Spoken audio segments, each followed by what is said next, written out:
Hello, everyone. Welcome to another episode of AIML with Shalom. And on today's episode, we are going to be building a model. We say a model is a machine learning algorithm that learns from data to make predictions. To build a model, there are important steps that we need to follow. We need to prepare the data, create, compile, train, predict, and evaluate. Say after doing all these steps, our model isn't still giving us the exact thing that we want it to give us. Then we come in with improving our model till it gives us the accurate thing that we want. But in today's video, we are not focusing on improving a model. We are focusing on creating a model. And how do we do that? We are going to be coding together and turn practical on Google Colab. First things first, we are going to be importing our required packages, the packages that we need to build this model. As we can see here, we are going to import TensorFlow as TF, import NumPy, import matplotlib.py plot. Now, let's run. All right, we are printing the version of TensorFlow that we are using. This is 2.20.0. All right, next step, we are going to be creating a data. We are going to be creating the data that is required to build this model. We are going to be creating X and Y. So let's create X and Y. And we also want to know the length of X and the length of Y. Let's run. Okay, so as we can see, we have from here to here as X. We have from here to here as Y. So this length of X and length of Y, this is given here. 45 is the length of X, 45 is the length of Y. So we are saying that when X is minus 90, Y is minus 80, like that.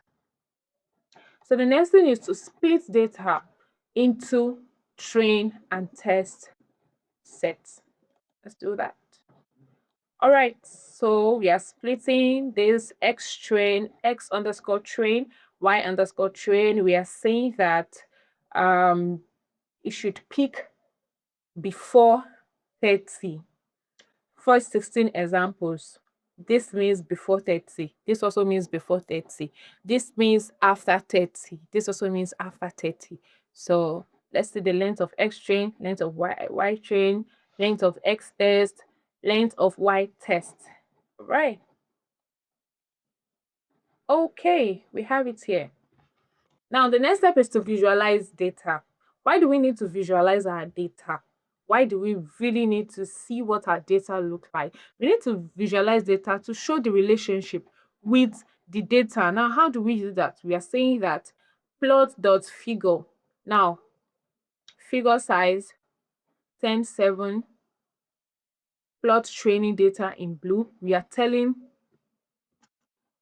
saying that our plot data should be in blue, while our plot data should be in green. This just means color, blue color, green color.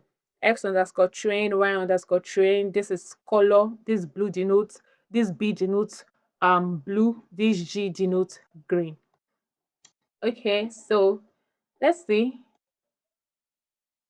Okay, so remember, we said our training data should be in blue. Here we have training data in blue. Said our test data should be in green.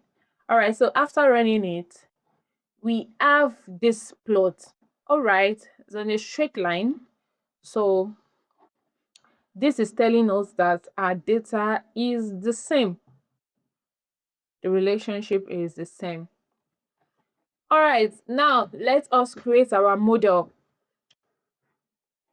First, we have to set seed, set random seed by using this tf.random.setSeed 42. This is just a random seed. Then we have to build a model, right? So this means what this model here has one layer. This is just one layer. This is one layer. How do we compile it? We use model.compile. We supply our loss function, our optimizer, and our metrics. then we reshape. Again, we have, why do we need to reshape? We need to reshape to be two-dimensional because model layer requires two-dimensional. For our model to run or to be successful, we need it to be two-dimensional. And that is why we have this x underscore train underscore reshape. That is why we have to reshape it here. All right. And here we train. All right, as you can see, we commented this out intentionally. All right, let's see what this is going to give us when we run it. Okay, it's like this because this is commented out. Let's move on. All right, so view model summary. Model summary. Let us view model summary. Oops. All right, this is dense. This is unknown, and this is 0. The parameter is 0. The parameter is 0, trainable parameter, non-trainable. Why is it like this? Now, let's go back here. Our view model summary is unknown because we are here to train our model with data. So it doesn't really know what it should give because we have not supplied any data yet. And that is why we commented this out. Now let us see when we don't comment that out. Let's see when we train it.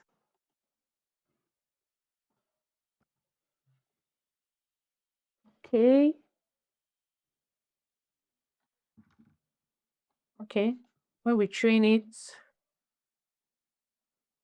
Okay, guess that's our data. All right. Now let us view our model summary. Again, remember we commented it out here. So there was no output. What do I mean by output? This is an example of output. Anything this gives, this is our output. And whatever it is we give the cell to run is our input. Now let us view the summary. Let us view the model summary again. All right, so we are having, this is still dense. Now we have our output shape. Our output shape, this is none, this is 1. Our parameter is 2. We have total parameter here, 4. Trainable parameter. Now we can see that there is a change between this and the previous one. And what is the major reason for this change? Because we didn't train our model here. We didn't train our model here with data, while we trained our model here with data. The next step is model evaluate. Okay.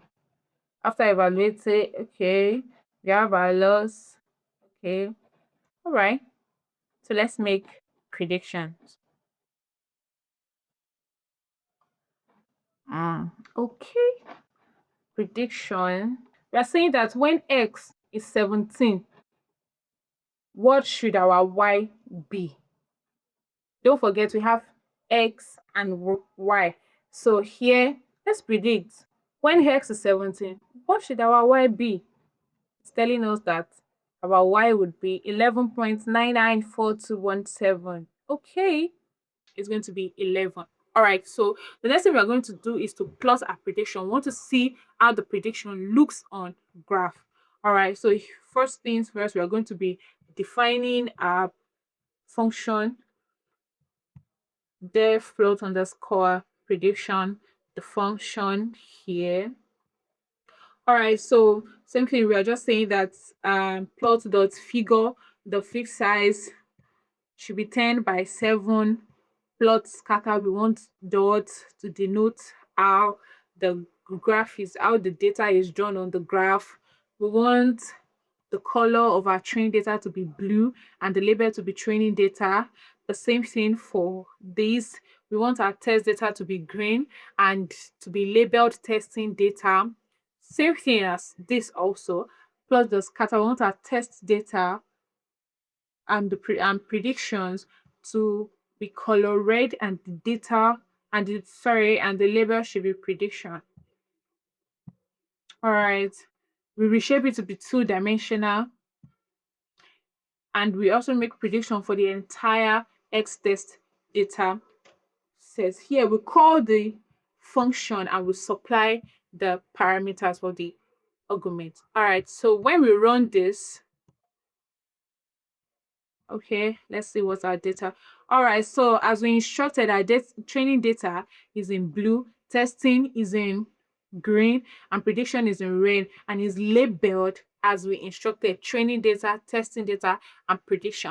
All right, from what we can see, our training data and our testing data is on the same line, while our prediction is a bit deviated from the main line. So this just means it's a bit close to our training and testing data.